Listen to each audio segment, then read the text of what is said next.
Hey, what is up everybody? This is Stevie Breach coming to you here today as we sit here on WrestleMania weekend. It is Friday morning. We are counting down until WrestleMania. I'm coming to you live from not Orlando, Florida, but from Sacramento, California.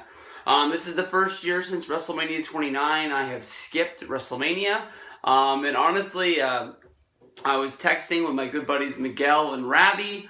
We were texting yesterday about how it's weird that none of us really miss WrestleMania and the feeling of being in Orlando this year. Honestly, when I look at the WrestleMania card, WrestleMania to me wasn't that big of an attraction, even if they're trying to make WrestleMania look like it's supposed to be one of the biggest attractions of all year.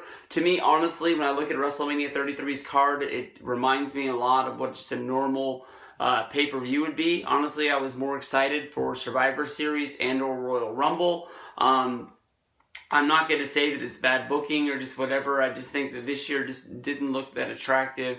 I will go to Orlando someday, but it will not be to go to wrestling. Although there are a lot of shows going on. Dave Meltzer was saying that if you include the autograph signings and just things to do around the town, there's over 100 events that you had to pick between in order to plan out your WrestleMania trip. It reminds me a lot of when WrestleMania 29 exploded in New York, and they just really had shows going everywhere. This WrestleMania card itself, it's got matches. It's got lots and lots and lots of matches. They can't even pick what they're going to be putting onto the pre-show. The girls were on there, and now the girls are back on the main card. I think it'll come down to the last minute decision to see where these matchups will match up. I can remember, when we talk about Ravi and Miguel and going on these trips, WrestleMania 30, WrestleMania 31. Basically with me, I'm a cheap guy. If I pay for something, if you can remember WrestleMania 32, I was flipping out that I couldn't even get into the AT&T Stadium last year to see the pre-show. People were talking about Kalisto and Ryback, about how nobody was in attendance in order to watch that match. That was the opening match last year of the Mountain Dew kickoff show. But to me, honestly, that wasn't Ryback's fault. It wasn't Kalisto's fault. That was WWE and or AT&T Stadium's fault for not letting people into the stands. There was people outside. There was tons of people outside. More people outside than there was inside. People were dying to get into that stadium. And the stadium was not able to process the people and the tickets to get into those seats. I understand they just couldn't just open up the gates and be like, I bet everybody's got a ticket. Figure it out once you get in there, because then it just would have caused mass chaos on the inside. But mass chaos was happening on the outside. I almost fought some big fat guy. But that's a story for another day if I haven't already told it itself. I can honestly say that still the only match that really excites me for WrestleMania is Triple H versus Seth. I want to see how good Seth is when he comes back. I know that Triple H, my favorite performer of all time, I know that he's going to have the best match on the show. This will be the best wrestling match. They will tell the best story. I'm hoping that it does not involve, Sami Zayn, Samoa Joe, Finn Balor. I hope they just keep the story to Seth versus Triple H, because this is honestly a match that we've been wanting to see since the days when Seth was in the Authority, and we thought this match was going to take place at WrestleMania 31. Then we thought this match was going to take place at WrestleMania 32, where basically Triple H wanted to protect his investment, but Rollins wanted to show that he was the best and he didn't need all the help. But still, Triple H put him out there with Corporate Kane, put him out there with J&J Security, and Jamie Noble, and who's the other one? Damn it, whenever I think of that in my mind, my mind's going 100 miles an hour, and I want to say Jamie Kennedy, like that comedian guy. I can never get his name right, but damn it fucking fucks me up right now. But honestly, Randy and Bray, they might have a good match. Honestly, in my mind, I don't think it's really going to connect with me. Randy winning the championship at another WrestleMania doesn't really excite me. Owens versus Jericho, to me, honestly, was something that I was fighting for a couple months ago to be the main event of WrestleMania, to involve the Universal Championship. Now that it's going for the United States Championship, this is a match that, honestly, I don't even think about at all. The build for this match the last 3 weeks since Owens lost the championship has beyond the point of horrible. Owens has slipped right back into that, mid-card sort of, whatever kind of deal with them, caring so much about Goldberg as well as Brock Lesnar in the last few weeks on Monday Night Raw. Undertaker versus Reigns is the match that I don't really care about, but I think that's going to be a fucking awesome match. You remember back to WrestleMania 23 with Undertaker going up against Batista. They really thought that they deserved to be the main event. Even though the match that was supposed to take place for the WrestleMania main event of Triple H versus John Cena didn't get to happen because Triple H got injured. They replaced him with Shawn Michaels. They ended up having a really good match, Cena and Michaels did. But honestly, there was more heat, there was more build, there was better story to Batista versus Undertaker. And they went out and they threw down. They had a fucking awesome match. And Batista, when he walked through the curtain, he yelled at the production crew. He yelled at the fellow wrestlers that were waiting around. Follow that. And he meant it. Because that was a fucking awesome match. Possibly one of the best Batista matches that he's ever had. Possibly one of the best Undertaker WrestleMania matches. Minus the Shawn Michaels and Triple H ones, which are looked at as such with such high regard. Batista was a fucking awesome talent. And I'm not saying that Roman Reigns and Batista are the same dude, but they're going to deliver the same awesome style of match. Roman Reigns, for the people who love him and the people who hate him, he does have great matches on pay-per-view. He does know how to step up to the plate and deliver. This guy, he might not be the best wrestler of the entire WWE, but the guy knows how to wrestle. He knows how to pro wrestling entertainment, sports entertainment, whatever you want to call it. He knows how to get that over and deliver a fucking awesome match. As well as the fucking rest of the show. Like I said earlier, whatever's on the pre-show is on the pre-show, whatever's on the main show is on the main show. I don't think a year from now, 2 years from now, we're not really going to remember a lot about this WrestleMania. A lot like WrestleMania 29. It just sort of gets swept under the rug. Every few years they have one that just doesn't really have that appeal. They build until next year and they make sure they blow it out of the park. I can remember when people kept on saying that they had the every other year lull, where 27 wasn't that good, 29 wasn't that good. People were saying 31 wasn't going to be that good.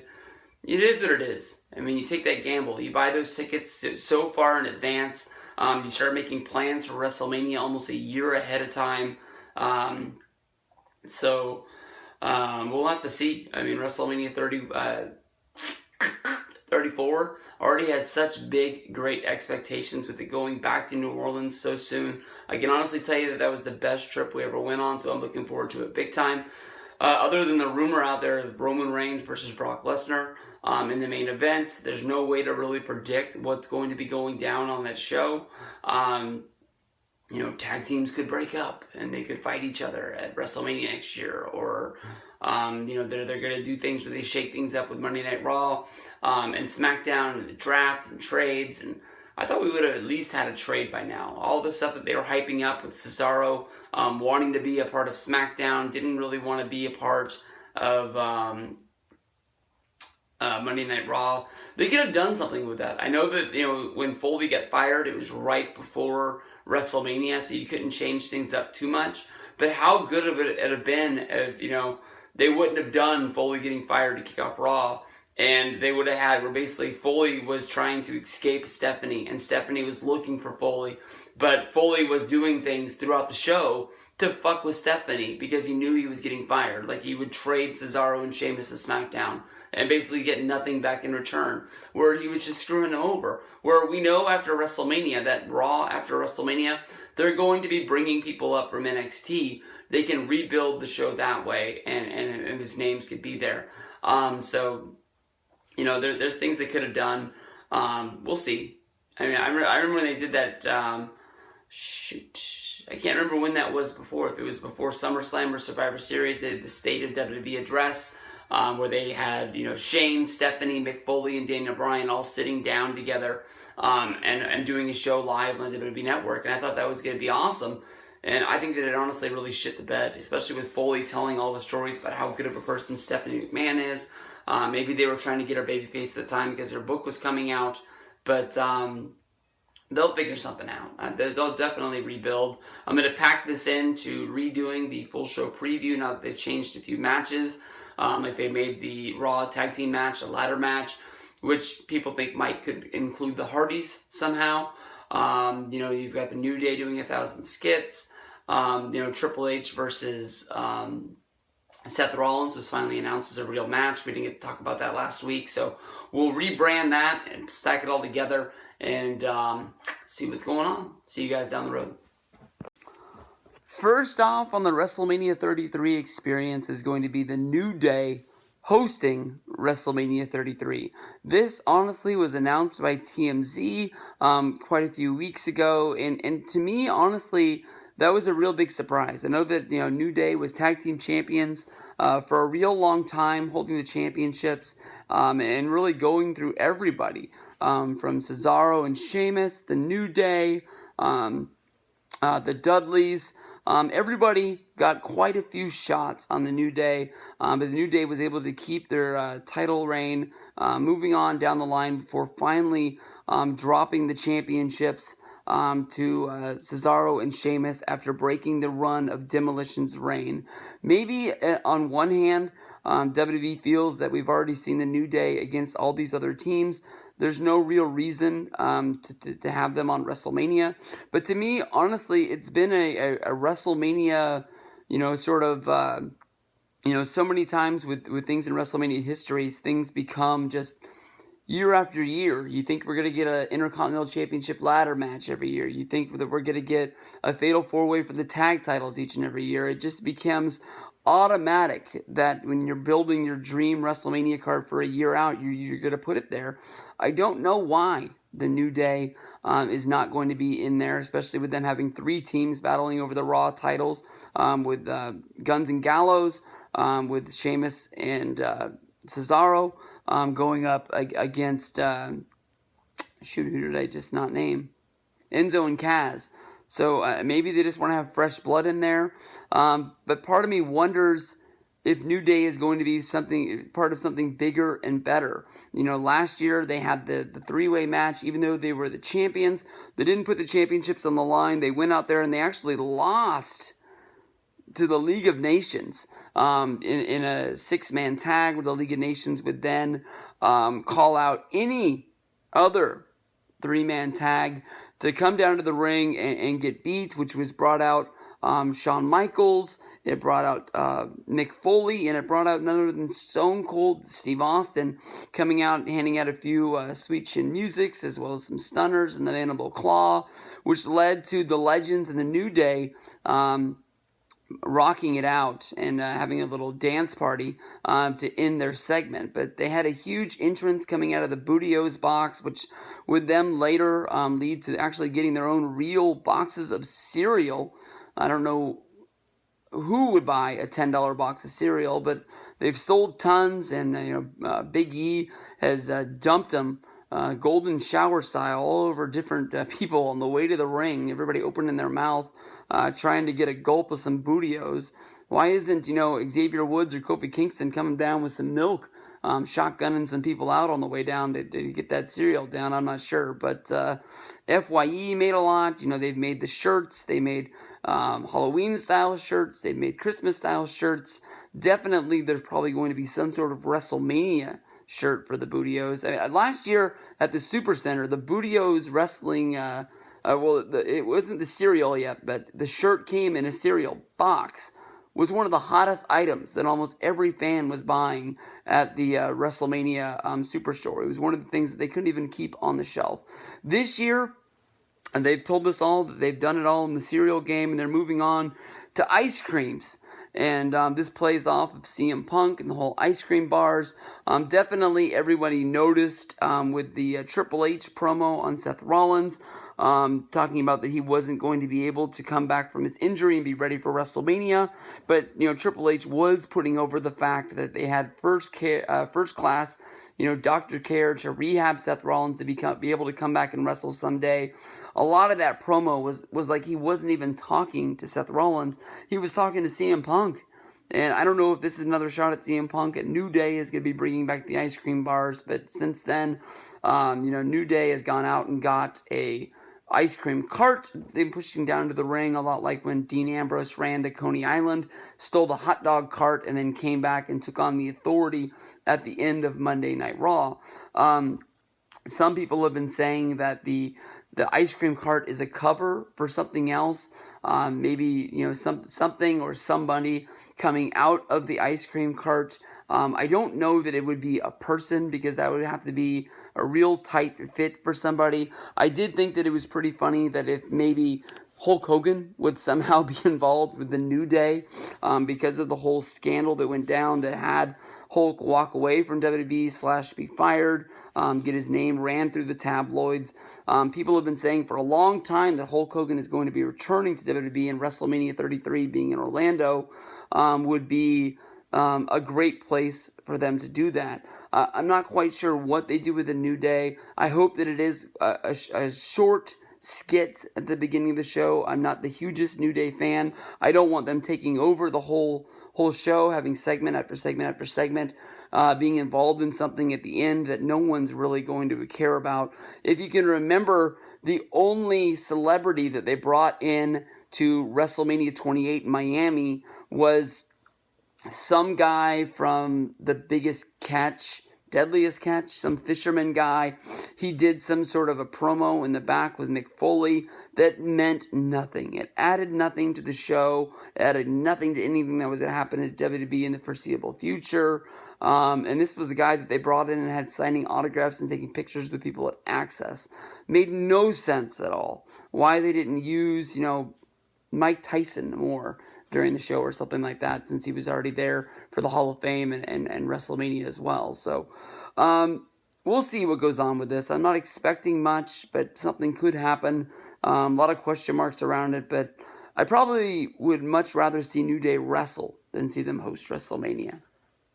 In what honestly has a chance to be a real barn burner of a match, the WWE 205 Cruiserweight Championship title is going to be on the line as Neville puts the title on against Austin Aries. Both of these guys were brought in to WWE really not to be a part of this Cruiserweight show that's filmed for 205 Live on the WWE Network, but really have knocked it out of the park since joining up with the brand. Neville came back from an injury, making his return at Roadblock this year. Neville, who had a really bad injury at a NXT live show in LA, basically joined up to be commentating for the 205 live show. Once he was able to make his return, he attacked Neville and basically said that he wanted to bring the 205 Live brand to the A double level by taking the Cruiserweight Championship. And Austin Aries, I believe he had to wrestle in two separate matches, one of them against Tony Nese, the other one against Daivari, was named the number one contender to go on to go to WrestleMania. Honestly, in my mind, I think that this is the best match to be able to be featured on WrestleMania, to be able to show off what the 205 Live brand is. The easily are the two best competitors. When Neville was a part of WWE, there was times when it looked like he was going to be able to be pushed as one of the biggest stars on the show. But a lot like when Evan Bourne was on the Monday Night Raw brand. You can remember Evan Bourne was getting ready to get a real big push in 2010. He was able to beat WWE champion Sheamus on two separate occasions on Raw. And then all of a sudden the Nexus angle started and Evan Bourne sort of faded back in the pack. When they wanted Neville to be a big deal, they would showcase his talents, but never really went on that full thing. I've been one of the people that have been caught up in debates on Neville. I've wondered, is he ever going to be able to take that next step, become an actual WWE champion? and be able to be credible. Everybody can remember what Rey Mysterio's championship run was after he won the World Heavyweight title, where he would go on to be beat each and every week on SmackDown by the Great Khali, or even win on the ECW pay-per-view and lost a match against Sabu. He just... They always built him up to have so much heart to be champion, but built him up that he never really had enough in the tank to be able to compete with the bigger guys. And what's the point of putting the championship on him? Easily moving Neville over, he's going to be able to show off his greater talents in the ring. Or basically he made himself on the independents, being able to show off things in each and every match that you had never seen before. Austin Aries coming into this match easily is probably going to be one of the best competitors that you could give Neville. I think this is honestly going to be a really good match. In my mind, I'm picking Austin Aries to get the win here, and I think that I've been saying that they've been moving the title around so much on 205 Live, with it going on T.J. Perkins, then going to who was it to beat T.J. Perkins? Oh, it was Brian Kendrick. Brian Kendrick, of course, then lost it to All Night Long, and it sort of moved its way through there. Neville, to me, looked like a guy that could be really a focus of the championship, and Austin Aries as well. But I think that them having a series of matches that, where 205 Live in the Cruiserweight division gets to have a match on each of their pay-per-view, people will see that, maybe if 205 didn't hook you with the first few episodes, that, this is something that you need to watch each and every Wednesday. So watch for Austin Aries to get the win here and become the new 205 Cruiserweight Championship. One of the matches that actually had people named to it, needs to get redone this week, basically, would be the Andre the Giant Memorial Battle Royal. Last week, when we talked about this match, basically WWE had only had 4 people named to it. 3 from SmackDown, Apollo Crews, Kurt Hawkins, only 1 person being the Big Show from Monday Night Raw. Since then, just basically the names are flooding in. The only people that really have anything involved with this match basically is Sami Zayn, where, there was this big mix-up on Monday Night Raw where maybe Stephanie McMahon misspoke, but people were thinking as they were watching Monday Night Raw, until it was finally corrected before the Sami Zayn versus Kevin Owens match, was that people were thinking that Sami Zayn was entered into the Andre the Giant Memorial Battle Royal, but if he did not win the Andre the Giant Memorial Battle Royal, he would be forced to be, I think it was, how did they word it? His career would be over, he'd be fired, maybe he'd move to SmackDown and start all over, but it seemed like it was going to be for the worst if he didn't. Braun Strowman, honestly, seems like the easy winner. I was hoping that he was going to be involved with WrestleMania more than the Andre the Giant Memorial Battle Royal. With this being on the pre-show, that doesn't mean that maybe they can't bring out Braun Strowman during Undertaker versus Roman Reigns, or maybe even during Seth Rollins versus Triple H. There's something that could be done there. But honestly, when it comes down to it, everybody always looks at the Andre the Giant Memorial Battle Royal as sort of like the big battle royal of goofs, of guys that were not able to be involved with WrestleMania. You feel bad for a few guys on here. Apollo Crews, Dolph Ziggler. Ziggler had one of the best matches of WWE 2016 with him versus The Miz at No Mercy. And, he had the rebranding with him turning heel, and they couldn't find anything for him to do on WrestleMania. It's just one of those reasons why, Ziggler keeps on getting shit on. Some people say it's because of his outside interest. Some people say it's because of his attitude and him just rubbing people the wrong way. They need to figure it out. He's an entertaining guy. People like him. They want to see him. Figure out something, because the guy's got a shitload of talent. He seems like he's been involved with WWE for 1,000 years now, and besides for WrestleMania 29, he's never really had that real big, coming out of the scene moment, and the guy's got a shitload of talent. I want to be able to show it off. When you do look at the names that are in the Andre the Giant Memorial Battle Royal, you got a lot of names in here that don't really mean anything. Goldust, R-Truth, Kurt Axel. I want to skip those guys because they're awesome. Primo, Epico, Bo Dallas, Jinder Mahal, Rhino, Slater, Kurt Hawkins, Tyler Breeze, Fandango. They did add talents from NXT. how do you say his name? Tian Bing is going to be in there. And I thought they announced another guy that I had never heard of from NXT as well. I thought it was pretty cool. WrestleMania 31, they had the tournament that actually took place at Access. That was won by a Tommy, where Tommy was able to be entered into the Battle Royal. Even though it was on the pre-show, they treated it on NXT like it was a big WrestleMania moment. They gave him like a day in the life. Even though he was just sort of picked up and eliminated, I think Big Show tossed him out. Made him look like a geek. I think he was pretty cool. I don't think that Tian Bing is going to win it, but I think they want to get some publicity. I believe he's from China, that he'd be the first Chinese recruit to NXT, that it's going to be a big deal. So possibly they could be doing a thing where they follow him around showing NXT as well, showing him what it's like to be at Access and WrestleMania, compete in a match, eat at catering, things like that. But when it comes down to it, I mean, honestly, the video that came out this week with Mojo Rawley and Gronk, I got behind Mojo Rawley. I really like him. I thought that he, found something with the Hype Bros, with him and Zack Ryder. I thought they were a good tag team. It was a shame that Zack got hurt. Didn't he get hurt the minute they won the tag titles, and then they had to be stripped of them? Or maybe they won the number one. They were going to become number one contenders or something like that. Now Ryder's on the road to recovery, and Mojo's out there having to fight solo. It'd be a great way for him to rebrand himself, rebrand his career. If they want him to be a singles guy and want to push him to higher heights, the tag team division, this really could do it. I didn't think he was going to win, but when I saw that video and saw that he was able to get into character and bring something to the table when he's just a guy in the Andre the Giant Memorial Battle Royal, it makes me realize that this guy really does care and he wants to be here. Maybe want to think that he was going to win. Apollo Crews is another guy that if he was able to win this would be a major reset on his career. Honestly, the last year on the SmackDown brand has really been nothing much. I mean, he's a guy, we like him.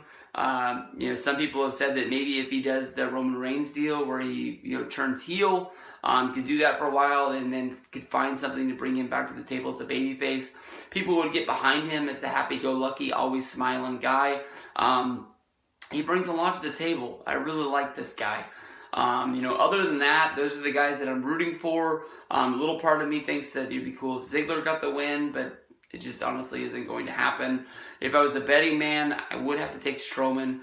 But they did put Strowman and Sami Zayn in there. I think Sami Zayn was able to finally conquer Braun Strowman, not by pin or hook or crook, but just basically by winning the match by lasting 10 minutes. But if Sami is able to eliminate Braun Strowman, I think that would be a big kick in the pants for him as well, especially with everybody thinking that Strowman's going to win this match. So that's going to be my thoughts on the Andre the Giant Memorial Battle Royal. I'm going to get on to the Triple H match next, and we'll see you guys down the road. One of the matches that they made a major change to without changing any of the people in was the Raw Tag Team Champions. This is going to be a triple threat. Now it is going to be a ladder match with the champions Luke Gallows and Machine Gun Carl Anderson going up against Enzo and Kaz, and Cesaro and Sheamus. Out of the middle of nowhere, Luke Gallows and Machine Gun Carl Anderson were attacked by Sheamus and Cesaro using a ladder when they were delivering a promo on Monday Night Raw. I don't know how the ladder plays into this triple threat. Basically, in my mind, I had already picked Enzo and Kaz to be winning the tag titles. I thought this was a great way to congratulate them on a first year in WWE. Really successfully being one of the first NXT people to be, moved up from the main roster, and then carry on a stability of being over for a good little while. We saw people like Adam Rose come up to the main roster, even though they were given like a little bit of a winning streak. Out of the middle of nowhere, it just dropped off, and they were just done. I mean, look at Bo Dallas, you look at Adam Rose. Very few people, the Vaudevillains, even Jordan and Gable are having trouble getting over on SmackDown, but I think that's a little bit of a problem with people that are writing for them in the tag team division on SmackDown, which really have been delivering great matches, but they haven't really given you anything to get behind American Alpha at all. We don't want to skip talking about the biggest elephant in the room, and of course that is the Hardys coming into WWE. In my mind, when I thought about the Hardys coming to WWE, although I do have a wet dream about them joining the SmackDown Tag Team division because of how strong it is and how beefed up it is with the Usos having the titles, American Alpha chasing, and then having so many teams that really do matter, even if they took the Spirit Squad off of the SmackDown roster this week. Basically, I thought of them being stars in the business, being past stars from WWE. I thought that them joining up with the Raw tag team division really would be a boost to Monday Night Raw, and might be a way to bring past fans that follow the Hardys to TNA and other ventures along the way. Bringing them back to Monday Night Raw might be able to help out the brand a little bit. I thought that they would somehow be involved with WrestleMania, but I thought they wouldn't come in until the Raw after WrestleMania. I didn't think they would be really involved with WrestleMania. I thought that if they did, maybe it'd be them involved with something with the New Day, since the New Day are not involved in a match. They could have some sort of a backstage promo where the New Day would be delivering some sort of a gimmick where they were trying to sell some T-shirts and some bootios, and all of a sudden the Hardys time warp into the picture, and there they can challenge New Day for supremacy of the WWE Tag Team division, or whatever their gimmick is in TNA. I don't really understand if they just come running down and jump into the ring a lot like Matt Hardy did at WrestleMania 24, attacking MVP when MVP was going to grab the Money in the Bank ladder match, and that was the only way that Hardy could get back at MVP for all the things that they had gone throughout the year. It was only a shame because how good that program was between Matt Hardy and MVP, but every time they got close to having the big match, one of them would get injured. Matt Hardy did get the moment where he beat MVP for the United States Championship, and then they won the tag titles together. But then there was injury after injury that kept on making that thing go longer, but each and every week it would be a hot dog eating competition. It'd be a boxing competition. It'd be a throwing a football through a tire competition. Just stupid shit like that. That kept it going along, but it was great at the same time that we wanted to see him wrestle.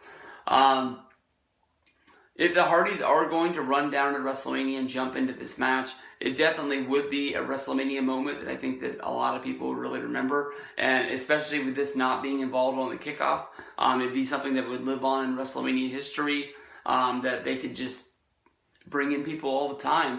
You can really see that WWE is trying to get any kind of bump to the show, with them, putting Mark Henry into the Andre the Giant Memorial Battle Royal, but then yesterday them touting it out like a former world champion joining the Andre the Giant Memorial Battle Royal, which immediately makes you think of somebody who's not involved with WWE, who's making a comeback or just doing a one-time appearance, a guy like Vader or a guy like Sting, somebody who's not, constantly wrestling, but is involved with being a previous World Heavyweight Champion.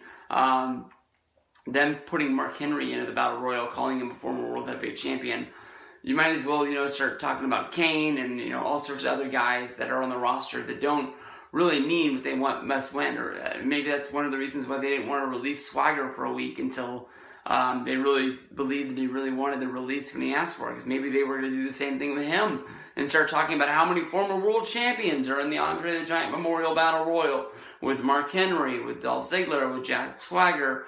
And these guys that they put the belt on them and just never really put the gas on them to get them there. I love the club. I love Gallows. I love Anderson. I want to see them do more with them in the past year. I think the last year since SummerSlam when they made their debut, they made it after WrestleMania. They were there for SummerSlam, but them being involved with WWE at the same time WWE was trying to get New Day to break Demolition's record. It sort of hurt them because of the fact that they were able to, beat them down and look strong, but never were able to win the big one on pay-per-view where they would win the championships. And it sort of made them honestly look like goofs. Cesaro and Sheamus, they tried to combine their names right there somehow. They looked really great as a tag team. They still do. They're honestly really blowing me away. They already had the one run with the titles. I wouldn't be surprised if they win them, but I think that Enzo and Kaz winning them makes more sense to me, and them started being rewarded for being awesome the last year in WWE. The SmackDown's Women's Championship is going to be defended at WrestleMania 33 by Alexa Bliss. Because of all of the backstabbing that has gone on with the heel division of SmackDown, with Mickie James turning on Alexa Bliss, Natalya walking out on Alexa Bliss, Carmella basically saying that she's better than Alexa Bliss, and only having one babyface in that and Becky Lynch. Daniel Bryan as well as Shane McMahon had to step out and basically say that Alexa Bliss was going to be able to have to defend her championship against the entire SmackDown division. But in this, it was said by Daniel Bryan that that Alexa Bliss would have to compete against all available women that are going to be at WrestleMania.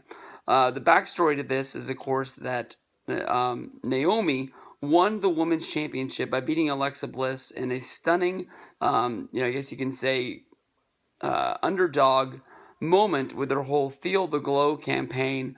And then as soon as she won the title, was forced to relinquish it, much like Finn Balor back at SummerSlam because of injury. I have always thought that there was a little bit something funny to the Naomi injury. Of course, that WWE was really thinking that Naomi had what it took to be the SmackDown's Women's Champion. Of course, if you go back to Talking Smack, Daniel Bryan asking if she was going to be able to dance her way down to the stage at WrestleMania, thinking that she was going to be a part of WrestleMania once she got there. Of course, there's been a lot of rumors of WWE going out and trying to sign or at least bring in outside, from the past women's superstars. Probably the biggest name that's been out there in the rumors is that Kelly Kelly. People have thought that Kelly Kelly has even gone as far to sign a 3-year deal to come back to the company. This would be a great way for her to be able to walk into WrestleMania and the SmackDown brand. I honestly think that Kelly Kelly is going to be at WrestleMania.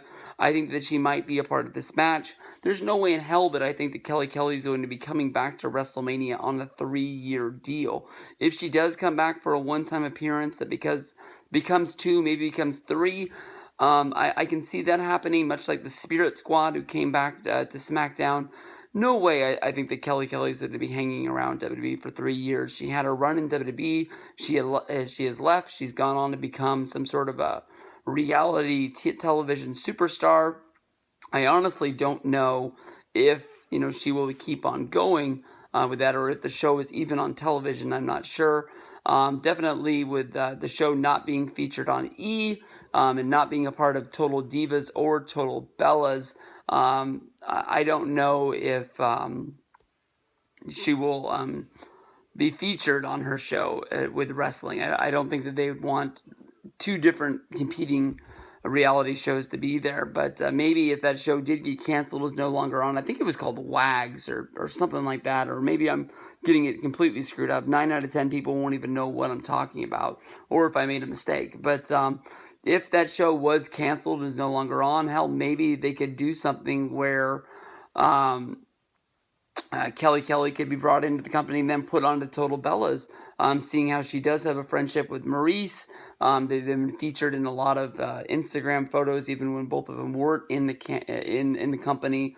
They are friends who like to hang out. I think that, honestly, Kelly Kelly was a part of that group with the Bellas and Maryse and Eve, who basically said that they were leaving WWE and would not come back unless WWE sort of had upped the game of paying the women superstars more. The Bellas ended up, breaking that agreement and coming back for WrestleMania 29 to be a part of Total Bellas. And, there's been a little bit of heat. Maria has even talked about that in the past.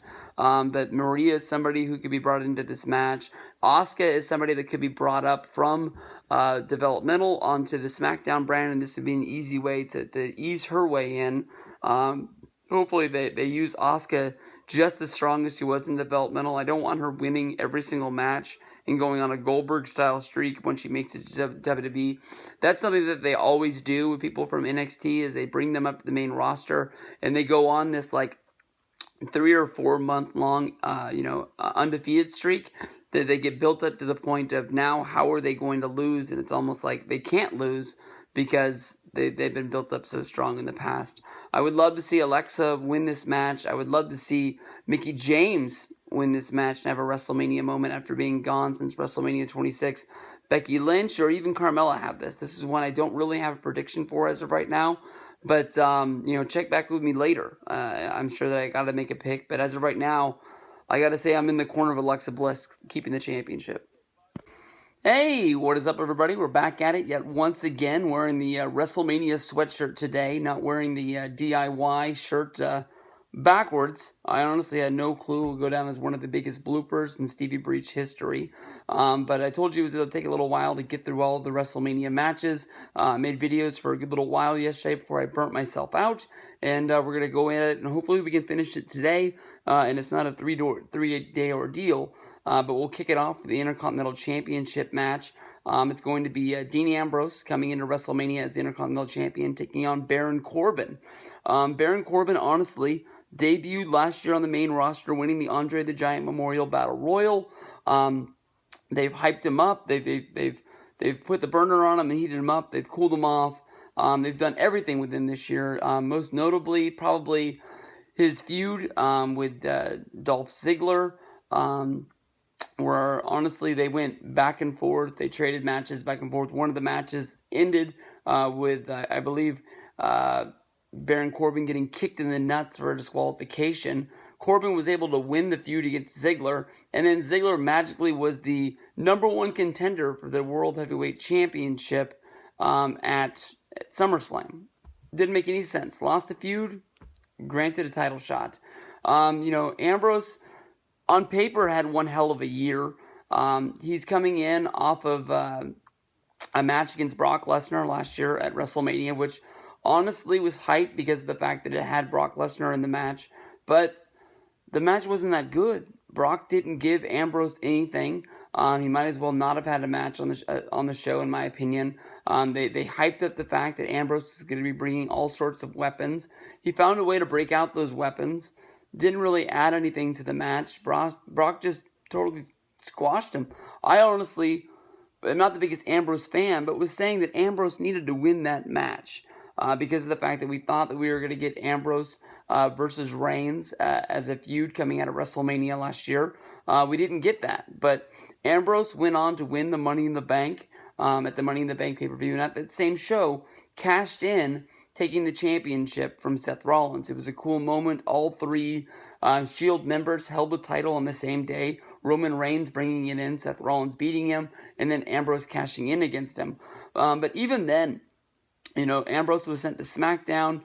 He had the championship. He had some matches against AJ Styles, lost the title, was still in contention, had a three-way with John Cena, had a really good TLC match against AJ at TLC. But to me, honestly, the last year of Ambrose didn't really do a whole lot to grab you and shake you and say this guy deserves something better. Because honestly, to me, coming in to WrestleMania, much like he did at WrestleMania 31 with the Intercontinental Championship, doesn't really make this guy a huge superstar. I mean, people talk about him, they like him, but I don't know. He really hasn't done anything to grab me. As when he came in, people kept saying about him is that this guy is going to be a diabolical superstar that's going to grab you. When he made his Shield debut and he had that run and he won the United States Championship and never ever defended it, but then got all pissed off when he lost it. I don't really honestly care about this match. I don't think it's going to make or break either guy. I would like to see Baron Corbin beat him to take the championship and then see what kind of run they could do with it. But honestly, in my opinion, it's like every time we make a video talking about the Intercontinental Championship match at a pay-per-view, we say this is the guy that's going to take the belt and make this title mean something. I thought that when they did the brand split and they only had 2 titles for singles wrestlers on each show, I kept thinking this is where they're really going to make it or break it, and they haven't been able to figure it out yet. So Baron Corbin winning the championship, to me, isn't going to take it to new heights, but maybe it'd be something different, and maybe we can see what Baron Corbin can do in the future. Because, when these guys win the Andre the Giant Memorial Battle Royal like Baron Corbin did last year, we keep thinking that this means they're going to put the gas on him and make him into a true major star. They haven't done it yet, but let's see what they can do. This is one that honestly I fought and decided that this should have been the WWE Universal Championship match. Honestly, in my opinion, I understand why Goldberg and Brock got the higher nod, but honestly, in my opinion, Goldberg versus Brock is that level of dream match that WWE used to use on each and every WrestleMania when they first had the brand split, where they would put somebody from Raw versus SmackDown, whether if it was Bobby Lashley versus Umaga, whether if it was Shawn Michaels against Kurt Angle. It was sort of, bringing two guys together that they really worked hard to keep themselves apart. Brock Lesnar being a part of the main roster, working limited dates throughout the year. Goldberg, a guy being brought back out of the past because of his video game commercial was so popular. But honestly, I think that the championship should always be featured on guys that are going to be on Raw and going to be on SmackDown each and every week. And, Kevin Owens had one hell of a run with the title. And Chris Jericho had one hell of a run being his second banana, the second in charge. He got himself over with the list. They had one hell of a friendship. They caused strife, and they were that group that, a lot like Legacy back in the day for me, kept people watching Raw because of the fact that Owens went on such a long reign with the title, even though a lot of the matches ended via like the Hell in the Cell match, where Chris Jericho just came running down, locked himself inside of the cell, and basically made a Hell in the Cell match into a 2-on-1 handicapped affair. How are you going to win a match like that? They cheated so bad and so blatant. Even one time, Jericho running down and punching Kevin Owens in the face, making him get disqualified, and making him the winner where he still kept his championship. Things as cheap as that, made it where I'm gonna keep watching to the point of I want to see these guys lose because I want to make sure that when they get their asses kicked, I want to see it. Well, it seems that these guys have split up due to the whole corniness of the Carnival of Friendship. I think I got that right, but I think it could have been the Festival of Friendship. Something like that. Where basically Kevin Owens didn't want to be looked at as a joke anymore. People are thinking that maybe they're splitting off and going their own directions, where Kevin Owens is going to be picking up the gimmick that he took after SummerSlam and actually becoming a Triple H guy with a whole sort of, as you can say, stable of Triple H, Samoa Joe, and Kevin Owens. We haven't seen that come to light, but right before Kevin Owens turned on Jericho, Triple H had a word with him privately, asking Jericho to take a hike, and we'll see if there is anything to play off of there. As of right now, there is no Samoa Joe match, so maybe you have, Samoa Joe and Sami Zayn actually getting inserted into this match, where basically Triple H sends out Samoa Joe trying to help Kevin Owens get the win. Sami Zayn, who's been having a program with Samoa Joe, comes running out to even the odds, and we all know that Jericho is going to be taking a little leave of hiatus after WrestleMania. Maybe you play into that whole deal. Sami Zayn versus Kevin Owens, the program that goes all the way back to PWG and Ring of Honor, and them breaking into the business as the tag team together. That's never going to die. Even though before the brand split, they made it seem like they were going to different brands, basically saying that they were going to have one last fight to even the odds and say that was it. They even came out with the t-shirt that said "Fight Forever." But fun stuff with this match. It's just a shame that the United States Championship has to be sort of an afterthought in this whole deal. Roman Reigns won the United States Championship. I think he did have a break where he lost it for a minute, but then regained it back. But he held it from SummerSlam until WrestleMania. And honestly, like when I talked about the Intercontinental Championship, where it's like every single time somebody wins these secondhand titles, we say this is where they're actually going to put a light on this title. Ever since they've done the brand split, this is where we're going to make this title mean something yet once again.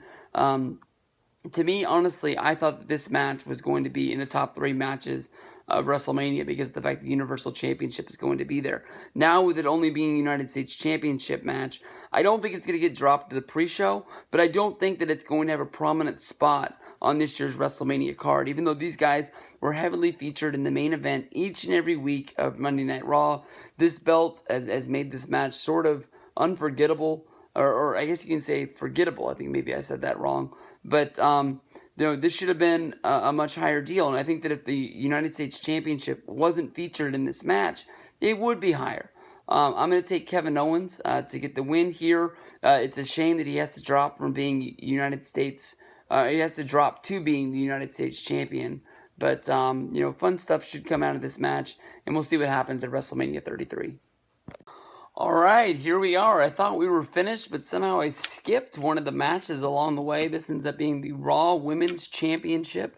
This is going to be Bayley in a fatal four-way going up against Charlotte, Sasha Banks, and Nia Jax.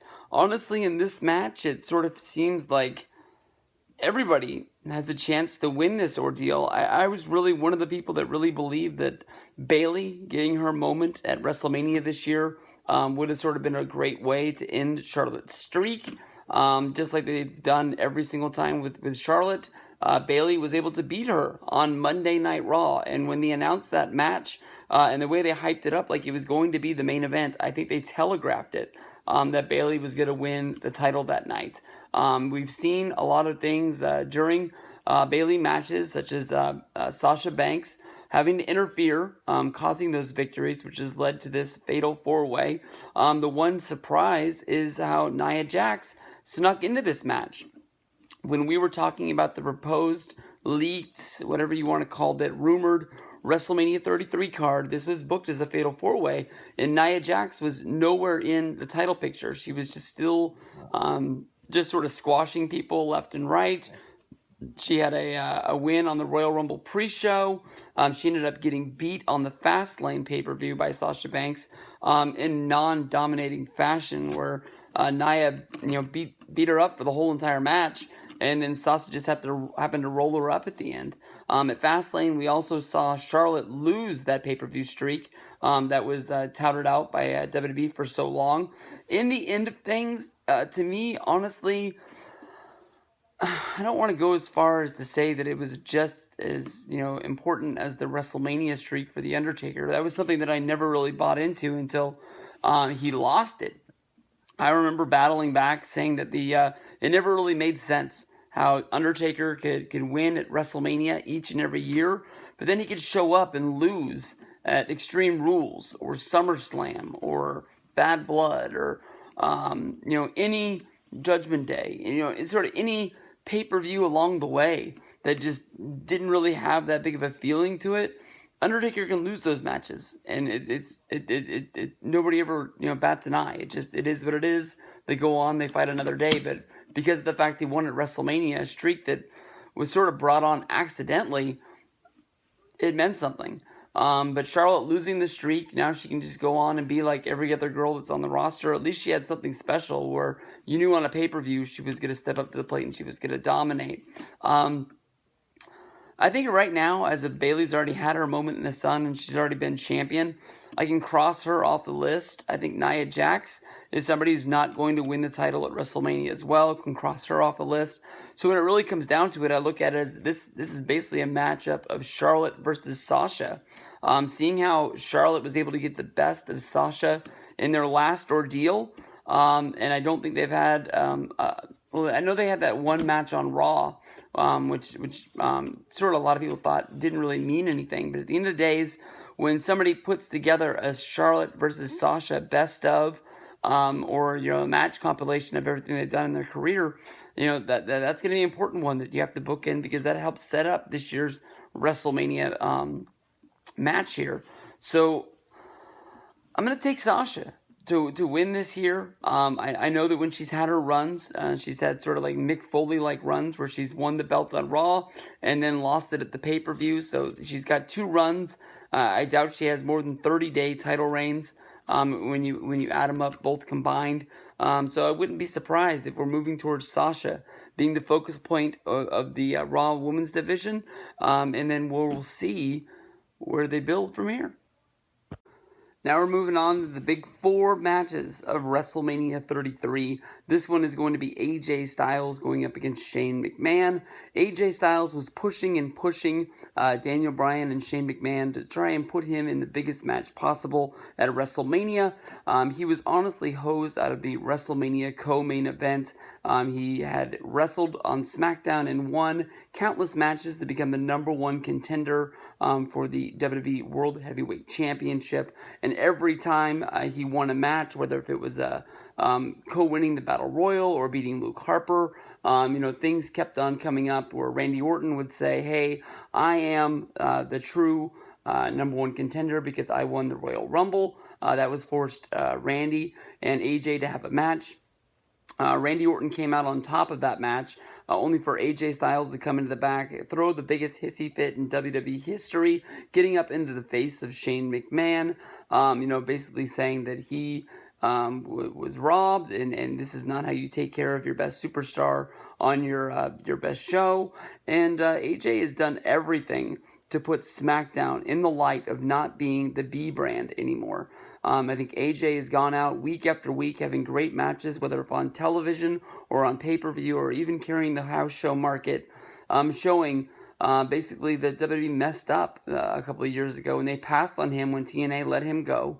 He's proving to the North American market with TNA and WWE that he was one of the greatest wrestlers, and for them to pass on him and not bring him in, and even have the talk of lowballing him, telling him that, it's WWE taking a gamble on him. He would have to go to developmental for 2 years. He busted his ass. He went to New Japan, quickly became able to be seen as the best wrestler in the world, main eventing shows and leading the Bullet Club. I think the world of this guy. And honestly, a lot like the John Cena, Miz, Maryse, and Nikki Bella match.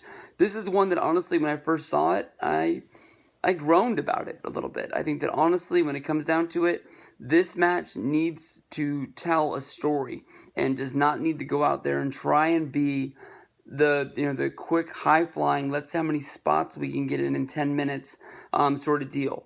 Honestly, in my mind, Undertaker versus Shane McMahon last year at WrestleMania 32, inside of the Hell in the Cell, shit the bed. It was not a great match. It was not monumental. It was not something that people want to remember. Honestly, it will not go down as the worst Hell in the Cell match in WrestleMania history. Thank you, Boss Man and The Undertaker.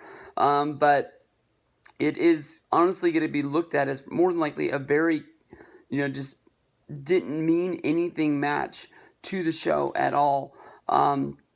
When it comes down to it, I think that this match can be very good, but honestly is a very gamble of being something that is just not needed at all.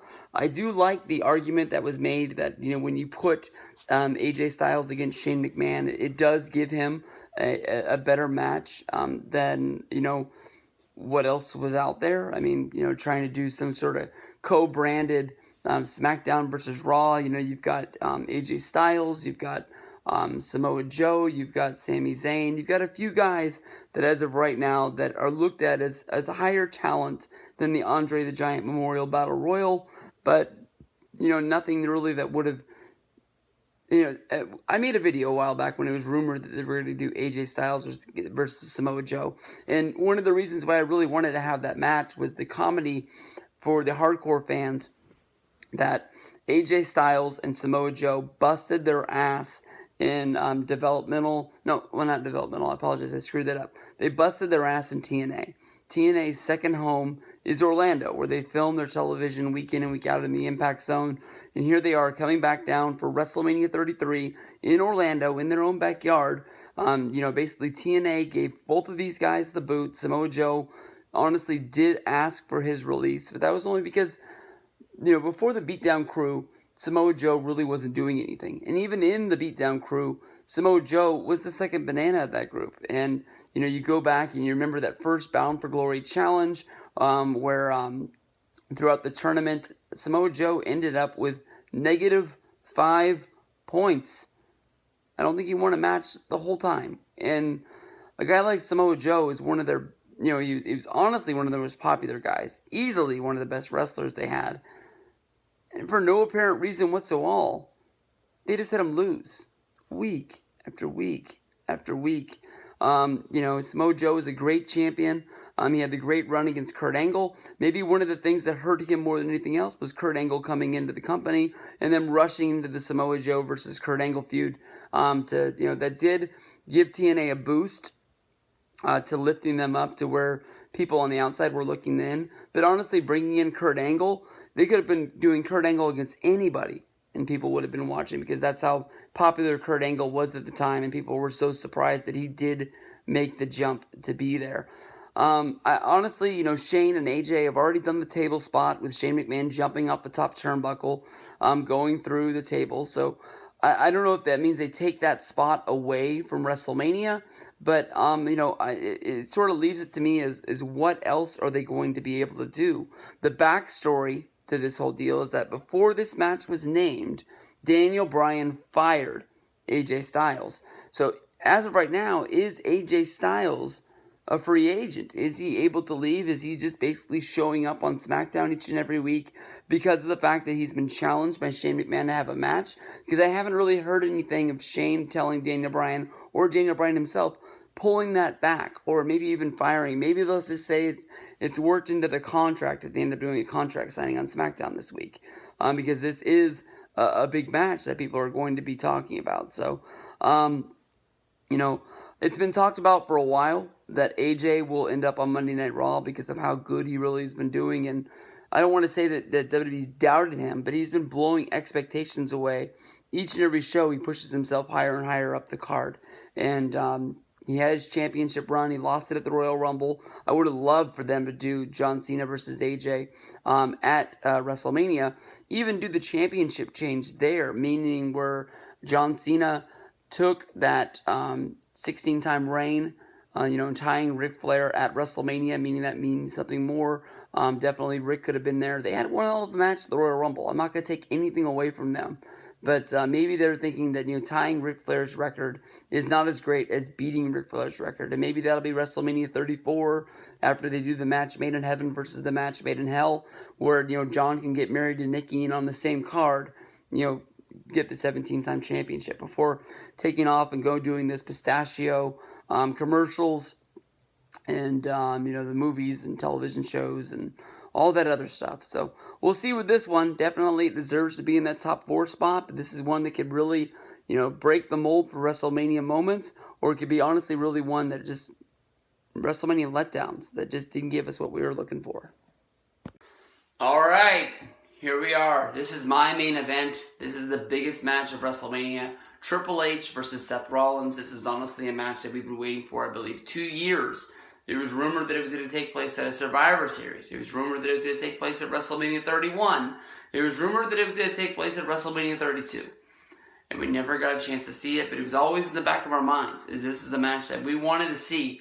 We wanted to see the breakup of the Authority. We wanted to see the guy that was talked into leaving the Shield and joining up with Triple H turn on that man and show that he was the man and deserved to be the number one guy in WWE. Triple H constantly stacked the deck with Rollins as champion, but even as a heel champion, Rollins fought against Triple H, saying that he didn't want the protection. He didn't want J&J security. He didn't want Kane. He didn't want the Big Show. He wanted to go out and wrestle these guys one-on-one. He wanted to be able to show that he was the future, the building blocks of WWE's future. The main event of WrestleMania 33, 34, 35, 36, 37, 38, 39. He wanted to show that he had something to bring to the table, and he was going to be the man. That is all Rollins has ever wanted to be ever since he stepped foot in a WWE ring. The man. He always took, outlandish, huge spots in the Shield matches to really show that he wanted to break out for being a part of those 3 guys and be one of the guys that people really remembered.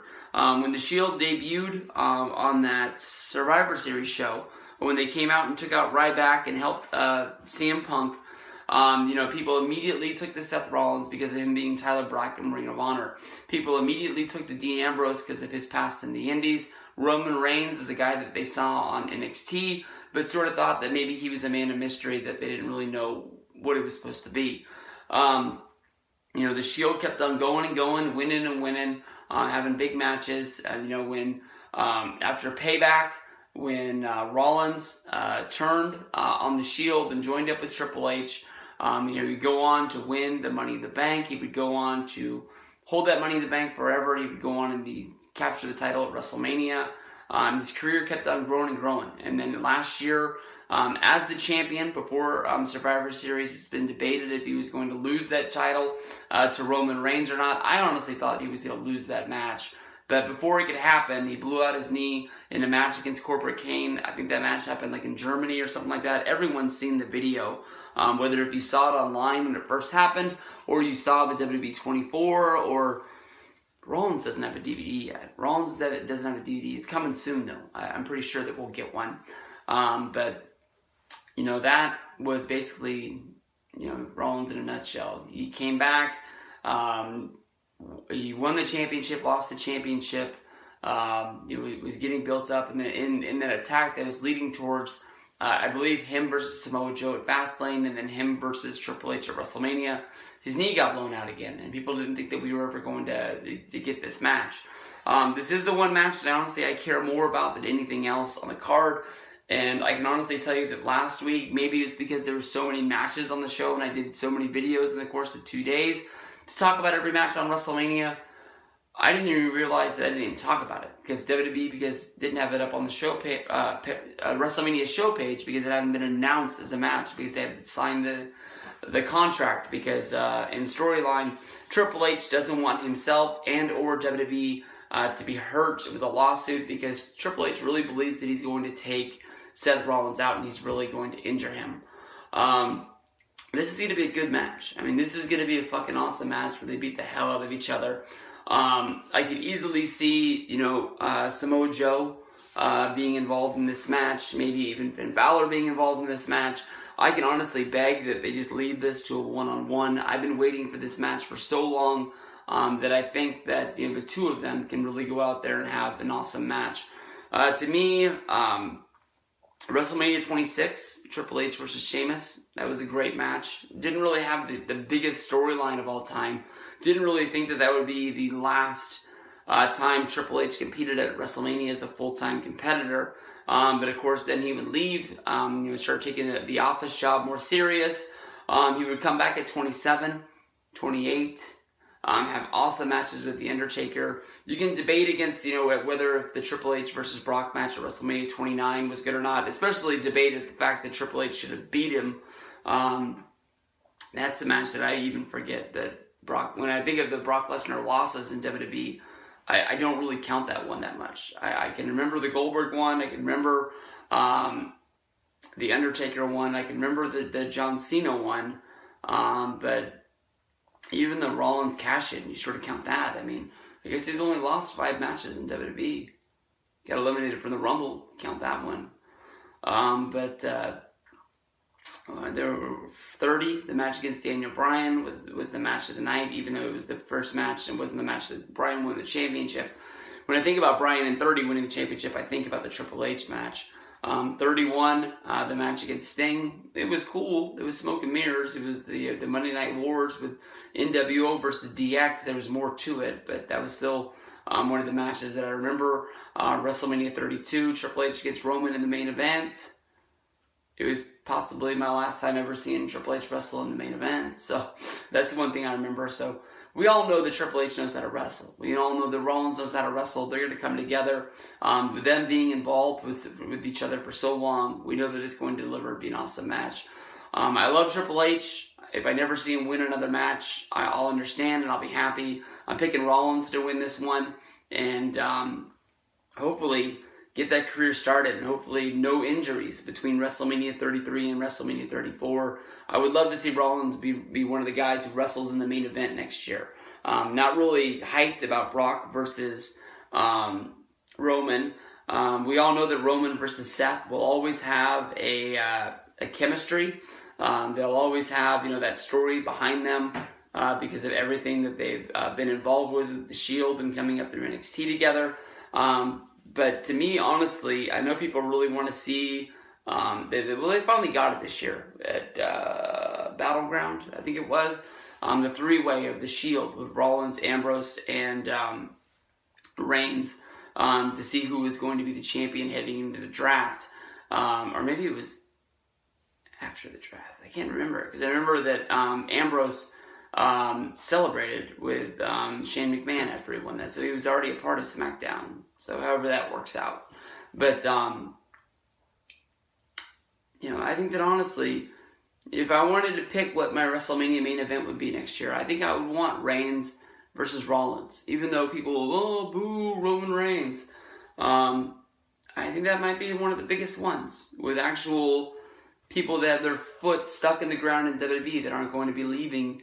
I know it's not involved in John Cena, it's not involved in The Rock, but to me, honestly, the guys who are going to be wrestling on house shows, the guys that are going to be on Raw, the guys that are going to be on SmackDown, the guys that are going to be there from January all the way till December, I think those are the two best homegrown guys WWE has to main event WrestleMania next year. So I got Rollins winning this one, and hopefully Rollins staying injury-free and having a great year this year. This is one that, honestly, if you go back and watch my WrestleMania 33 predictions video, where I read the current card that people were saying that they were going to do, after it first came out that they were going to do this mixed tag between John Cena, Nikki Bella against Miz and Maryse, I crapped all over this match, saying that this was stupid. It was a bad way to bring the reality of Total Bellas and Total Divas into WWE and use it on the main stage of WrestleMania. I know that honestly, sometimes with some Divas matches, mostly like Natalya chasing the Divas Championship and things like that, and Nikki Bella's title run, it almost seemed like Total Bellas and Total Divas was using WWE television to sort of write their show. This one right here makes it seem that WrestleMania is being told what to do by E! Entertainment, that this is the match that they want to have. I can honestly tell you that, Miz, other than going after the WWE World Heavyweight Championship for, the belt that's held by Bray Wyatt, this honestly is the best way to go after and use his talents that he's given to us this year.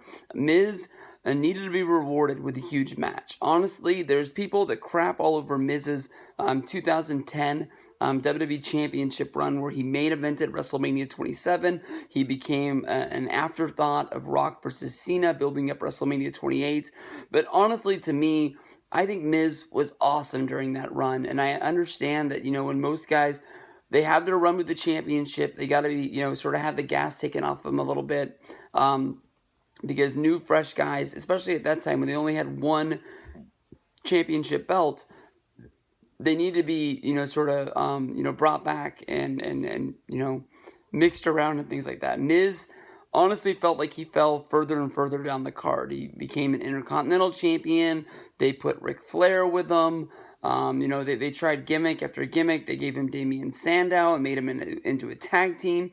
And he was always entertaining.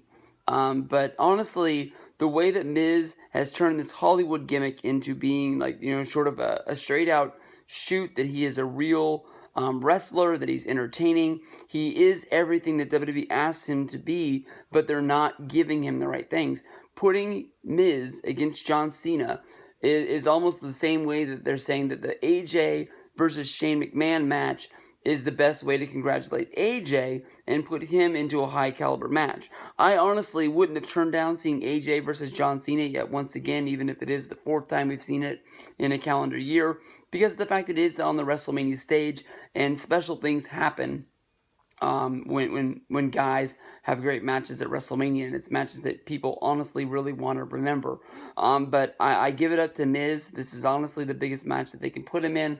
He's not going to win it, but this is something that we honestly can get something out of him that is very, very entertaining. Like them spoofing Total Bellas and Total Divas, with having Miz dress up like John Cena, having Maryse dress up like Nikki Bella.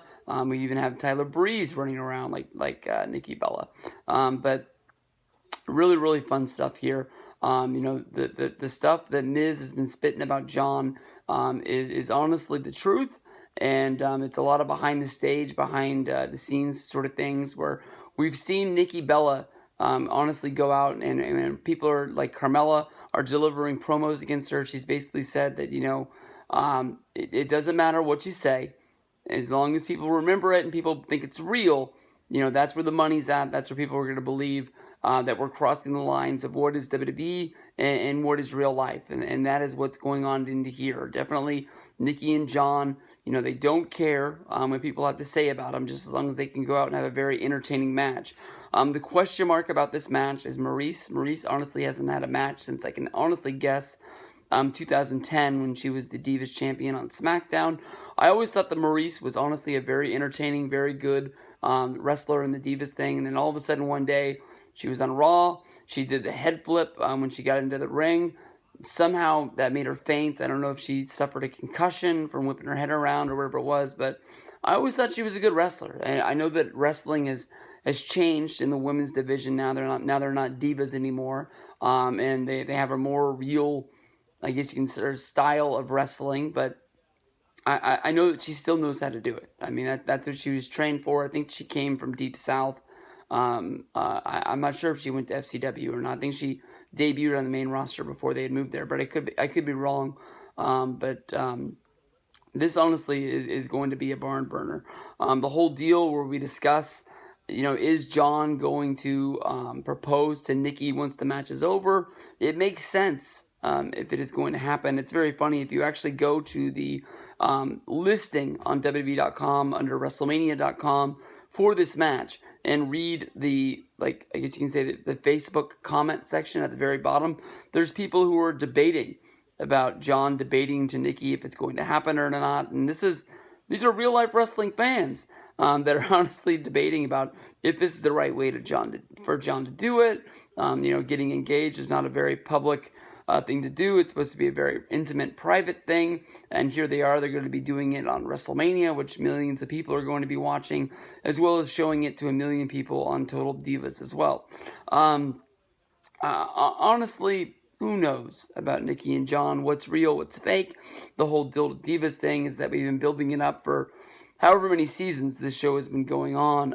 I'm going to guess it's been going on for 4.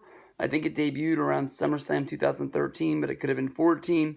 I know that, John the whole time kept telling Nikki that he wanted her to move in. They wanted us to have a life together.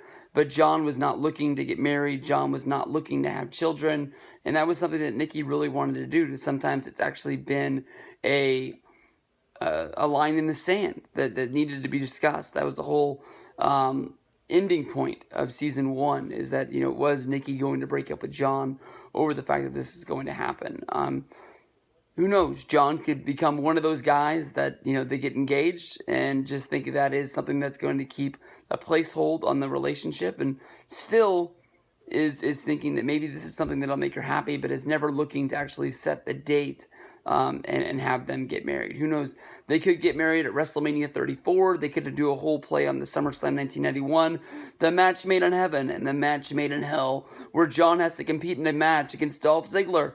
And if John wins the match, then John can actually go through with the wedding on the same show. I think that would be a very fun, very entertaining way to bring up the whole Dolph Ziggler versus Nikki deal on Total Bellas and Total Divas that we never got to see play into real life, even though we did see Dolph Ziggler super kick John, and then all of a sudden it just went away and they never talked about it ever again. But Miz has honestly had one hell of a year. He deserves this. I'm looking forward to him climbing the ranks and getting more for what he's doing, because he's knocking out of the park with each and everything they've had him do. Hopefully this match against John can reunite him, get him back into the championship picture when Randy beats Bray and needs somebody to go against, because it was Randy who got beat by Miz when Miz cashed in to win that first championship. No, was it? Fuck, I think it was. Yeah, because it was Randy against Wade on Monday Night Raw. The Nexus ran in. John ran the Nexus off. So then basically it was just straight up one-on-one for Miz to come down and cash in. There was nobody left to interfere in the match. So fun stuff. We'll see what goes down with this one. But I'm taking the money on John and Nikki to get the win. And then I'll take the smart money by doubling down and putting John to ask Nikki to marry him. And then hopefully we get the yes. I don't know what they could do to make a turn off of Nikki, but people out there are actually thinking that it might happen. All right, let's get down to it. Let's see whose yard it really is. This one is going to be The Undertaker versus Roman Reigns. Roman Reigns, honestly, is the WWE's #1 big star in their own eye, no matter who has anything to say about it. If you listen to Monday Night Raw, if you listen to pay-per-view crowds, people love to boo Roman Reigns. WWE will always answer back saying that you should be on the local house shows, where basically there's always a loud cheer of fans for Roman Reigns, and Roman Reigns always seems to be one of the most over guys there is. They had a huge opportunity putting him up against the largest legend inside of WWE that seems to come back each and every year, bigger, better, and stronger than ever, in The Undertaker. I don't think there's one fan in Orlando that will be booing Undertaker come WrestleMania Sunday. Honestly, to me, Roman Reigns, ever since the fans have really turned on him, basically saying that Roman went through a long change of WWE shoving him down our throats, making it seem that he was the biggest and baddest guy of them all. To me, honestly, I'm not sure what really put fans over the edge. But to me, when I think most fans noticed was the CM Punk interview on The Art of Wrestling with Cole Cabana, where CM Punk told the story of the TLC match of the 3-on-1, The Shield versus CM Punk, where agents really wouldn't tell CM Punk what they wanted him to do in the match other than make Roman Reigns look strong. And CM Punk kept coming with the answer, why not just let him beat me? There's 3 of them and 1 of me. He was openly asking to lose the match because that made more sense than anything. Why not just let him win? That pay-per-view was a really weird pay-per-view. If you go back and remember, there's 2 separate handicap 3-on-1 matches. I believe Daniel Bryan took on the Wyatts 3-on-1 on that show, where basically the build-up was that CM Punk and Daniel Bryan were being a short-lived tag team going against people on Monday Night Raw, and the only way to even the odds and keep them shut up was to do the 3-on-1s. Daniel Bryan lost his, CM Punk won his, and I think that was one of the moments where everybody just sort of said, what the fuck? This doesn't make any sense, and just boo from there on out. We don't really have a hard-on stipulation for this match, but Roman Reigns said in his promo 2 weeks ago that he was going to beat Undertaker to the point where Undertaker retired. I don't know if that's a metaphor of basically just saying that, Undertaker, who only has lost at WrestleMania once, being WrestleMania 30 against Brock Lesnar, is going to be so humiliated that he won't want to come back, and this will transfer the yard from Undertaker to Roman Reigns. To me, honestly, this is a very old sort of saying that Undertaker used to have. I mean, I think he was saying this back in 2001 and 2002 when he was still Undertaker the Biker. I can't really think of him calling this his yard since then. So whoever pitched this in the writing room has probably honestly been there for a long time, or just Vince is saying, I want to do Undertaker versus Roman, and nobody in the room had, a saying of what they wanted this match to be built around and why these guys were going to come together. To me, honestly, Roman being able to just go on full on heel wouldn't have made a whole lot of sense here. It's not like anybody was really clamoring for the Roman Reigns versus Braun Strowman matches that happened on Monday Night Raw and at Fastlane.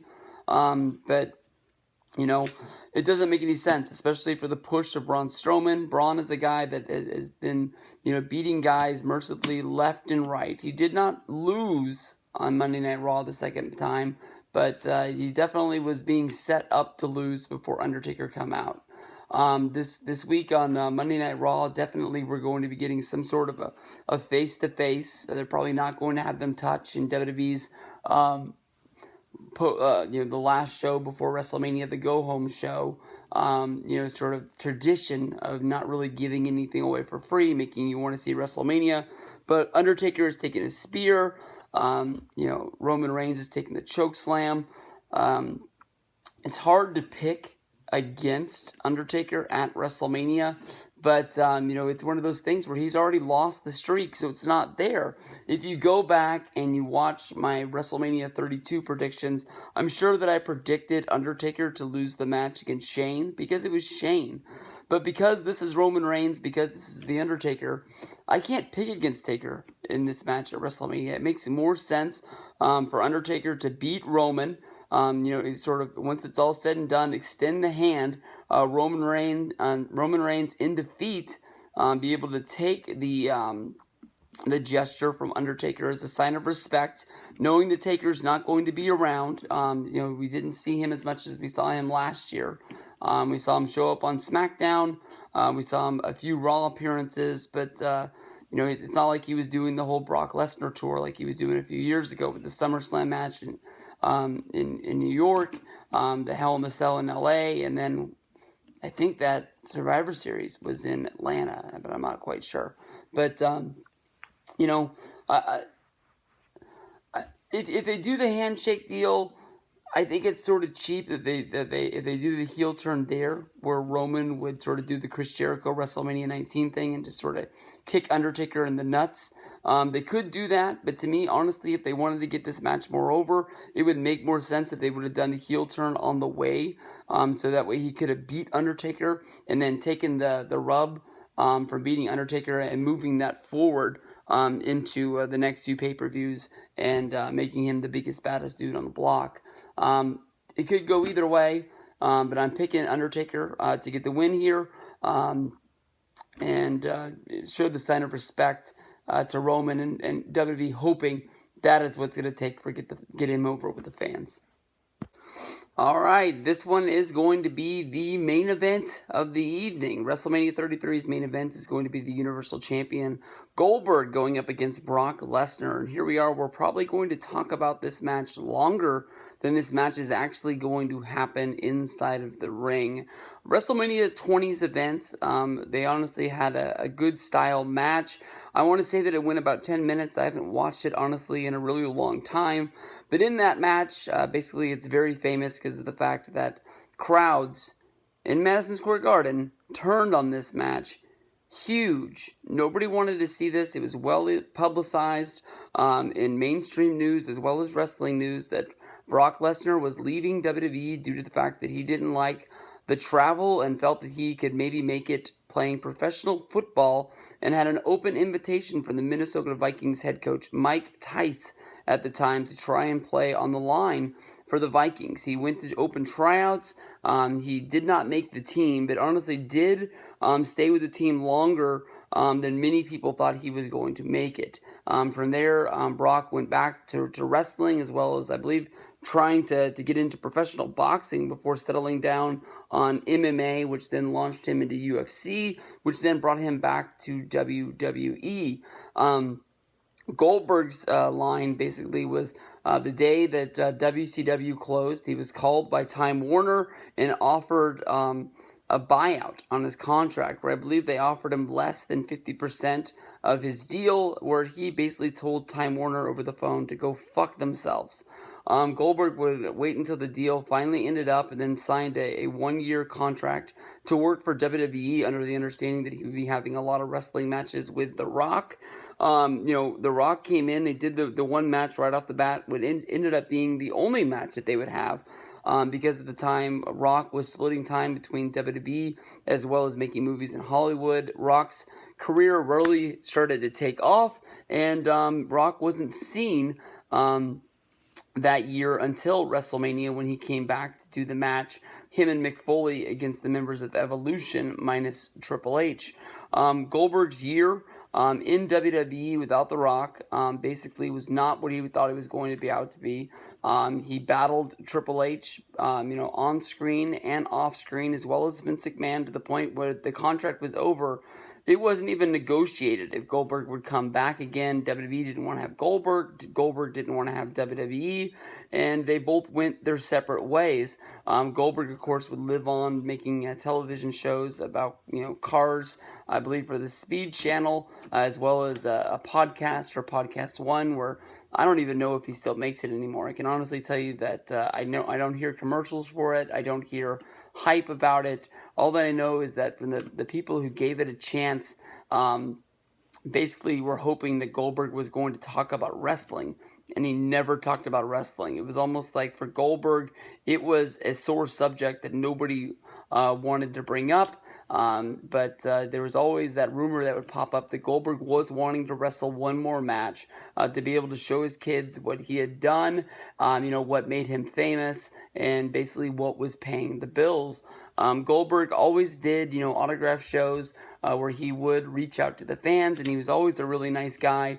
To the people who showed him respect, he would show them respect back, much like Bully Ray is. If you've ever met Bully Ray at a WrestleCon event or any sort of autograph signing or something like that, Goldberg is a guy that knows what butter is bread, and for him to go to those autograph signings, he made a lot of money to do those, and for the people that wanted to pay and be a part of them, he always treated them with a lot of respect back.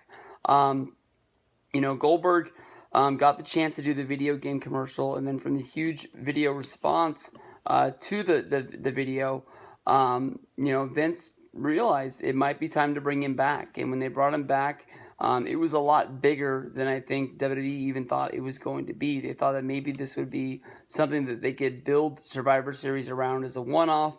Well, the one-off ended up being, he did the Rumble. He did Roadblock. Did he do Roadblock or did he do Fastlane? To get those ones mixed up. But then he ended up coming back and doing this WrestleMania match. This is the one match that I honestly thought that he was going to do. I didn't think we were going to get the other ones. I thought that they would sort of bring him back on Raw, and they would build up to the point where they would do the WrestleMania match, because WrestleMania is always where the money's been. But for the WWE to be smart and to put Goldberg on those other shows, it sort of gives those other shows a little bit of meaning for the people that really want to see Goldberg. I've never really been the biggest fan of his. I don't even like him being champion right now, for the same reason that I don't like Brock Lesnar being champion. I don't like being one of those guys that says WWE house shows has to have a championship match, but honestly, I love WWE house shows, and even though I didn't miss out on going to a house show without a championship match, I know that they build everyone as being stars and anybody can main event a show, but when the title's there, it makes it seem like it's a big deal to me. But for a WrestleMania main event, I don't think this is going to be one that people really remember as, good old WrestleMania 33, Goldberg versus Brock, the year of 2017. It's going to be one that is honestly skipped over in the history of time. WrestleMania 27 was a good main event. People don't talk about Cena versus The Miz. It is what it is. I think that Goldberg is going to lose this match. I think that honestly, if WWE and Goldberg break off their current deal right now, I don't want to say that they're going to be losing money, but I think that honestly, they got to find something for Goldberg to do. I don't really want to see him as the guest GM of Monday Night Raw. I don't think that Goldberg would even want to do that. I don't think he wants to be on Monday Night Raw week in and week out now that Mick Foley is fired. But and I don't really want him to have to come back, 6 months from now and have a match like Sting did after WrestleMania 31, where he wrestled against Seth Rollins for the WWE Championship. We've already seen him be champion. I don't really know how you build Goldberg as having a dream match, but that's why they have creative. I would love to see Goldberg come back, maybe after SummerSlam, and maybe bring some hype to the after SummerSlam lull that they go into with Night of Champions and Hell in the Cell, and basically where they just run out of gas come TLC in December, and they're just hoping for the Royal Rumble to come along and give people that glimpse that WrestleMania is right around the corner. So I'm picking Brock in this one. Brock, finally got some offense, after losing at Survivor Series, and then being thrown out and eliminated at the Royal Rumble. He's been able to hit the F5. We haven't seen Goldberg do anything since then. They are going to be having the face-to-face, but in WrestleMania go-home shows history, we've never seen guys touch in a long, long time. So I'm guessing these guys are just going to look at each other. They'll have the huge row of security making sure that these guys don't get anywhere near each other. We've already seen this now that I think about it before the Survivor Series, where people thought that Goldberg actually got hurt wrestling against the Extras, but that's why the match lasted so short. But 8 minutes here. We'll see if the match goes longer than this. I'm hoping that this is about how long it goes. About an 8-minute match at WrestleMania. And we'll see what goes down. I'm picking Brock and taking the money. For some reason here, WWE actually has Bray Wyatt versus Randy Orton for the WWE Championship as the big one. The main event of WrestleMania 33. This is the highest built match on the card. I do not think that this will main event the show. I think this will be somewhere tucked down in between. I don't know if maybe they think of the WWE Championship still as being the number one belt in the company, seeing how the Universal title was just named, even though it's on Monday Night Raw, just after SummerSlam. I wouldn't be surprised if somewhere the belts get swapped, a lot like in the draft when Batista and John Cena were flip-flopped, and basically the WWE Championship and the World Heavyweight title switched back in, I guess that would be 2005, maybe 2006, somewhere in the lineage back then. But this match to me honestly has a big, just question mark after question mark. I guess this is the ultimate swerve, Vince Russo style storyline that I sort of had thought that WWE had put behind them. But you have to go back to the fall. Back before No Mercy, 2016, when Bray Wyatt and Randy Orton first started feuding. Honestly, I don't even remember what started this feud, but what seemed like it was just going to be another match on the No Mercy 2016 show ended up being the main eventer after, as what was passed around throughout the wrestling news sites was because of the fact that they were doing a presidential debate. And WWE felt that people weren't going to want to watch the No Mercy show. They decided that they were going to push the main event to being the first match of the show, putting John Cena versus Dean Ambrose versus AJ Styles for the WWE Championship as the first match, and then just sort of play on the rest of the show from there. They said that was the main event, even though it was the first match, and gave John Cena credit when he broke the record for most main events in WWE history or whatever it was. But, to me, honestly, the main event is what closes out the show and sends you thinking, I wonder what's going to happen on SmackDown. In that match, Luke Harper returned, costing Bray Wyatt to win the match over Randy Orton. Randy controlled most of the match, but just didn't come out as the winner there. And then, they go out of that show. They do a series of matchups where it's Randy Orton and Kane and going up against Luke Harper and Bray Wyatt. Out of the middle of nowhere, Randy Orton hits Kane with an RKO and joins up with the Wyatts. It's still never been revealed, but I was sort of kept thinking that when it came down to it in the end, that Randy and Luke were both in this together, seeing how they both popped up around No Mercy back then.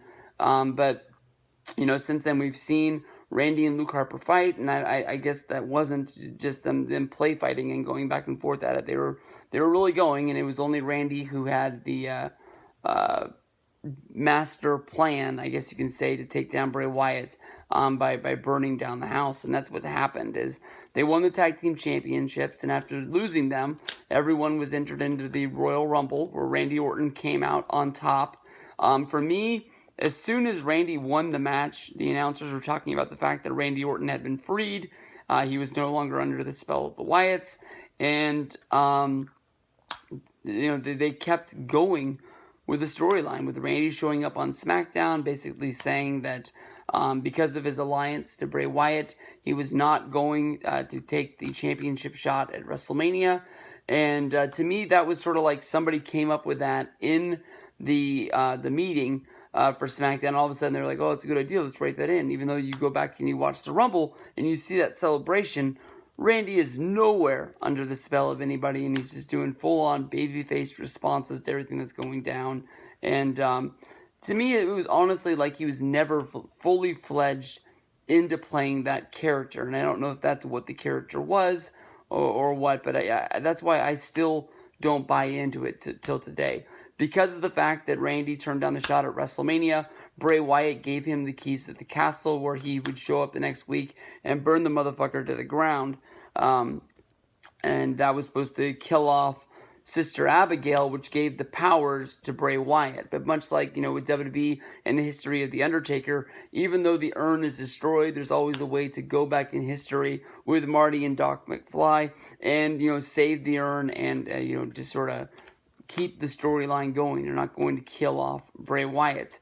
But I really don't know what to think here. I would think that they're going to give Randy the championship.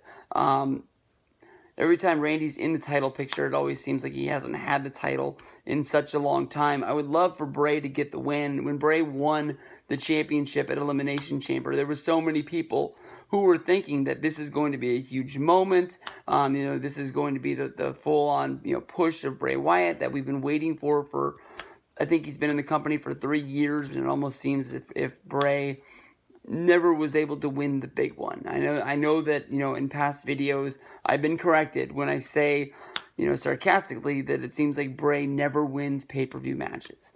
But in the way WWE does their pay-per-views, it seems like every feud is 3 months, where, one guy wins one, another guy wins the other, and then they have the rubber match. Well, what I was trying to say is that Bray never wins feuds, other than when he beat Dean Ambrose, I believe, at TLC a few years ago, and that got him ready for WrestleMania 31 with The Undertaker.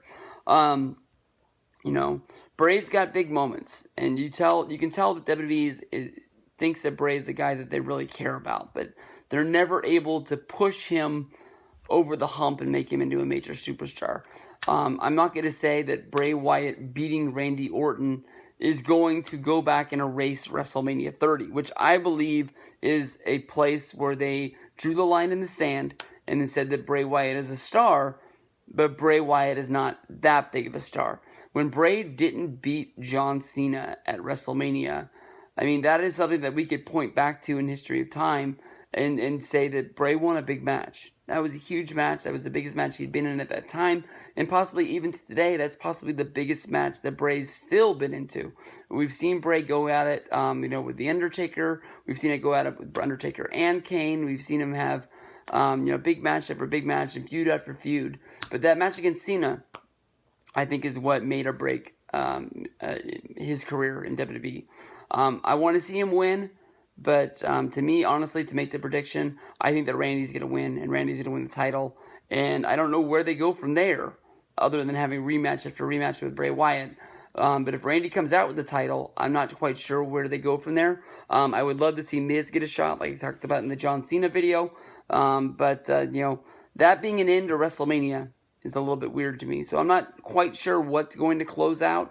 Honestly, in my mind, I think it's going to be Goldberg versus Brock. But then I have a heel, Brock Lesnar, beating Goldberg for the championship. And I don't know if that's the way that Vince is going to want to end his show. So I don't know. I've talked about it in the past. This is sort of a ho-hum WrestleMania to me. I am excited to watch it. I am excited to, sit down and have some fun. But I'm not quite sure on where we go from here.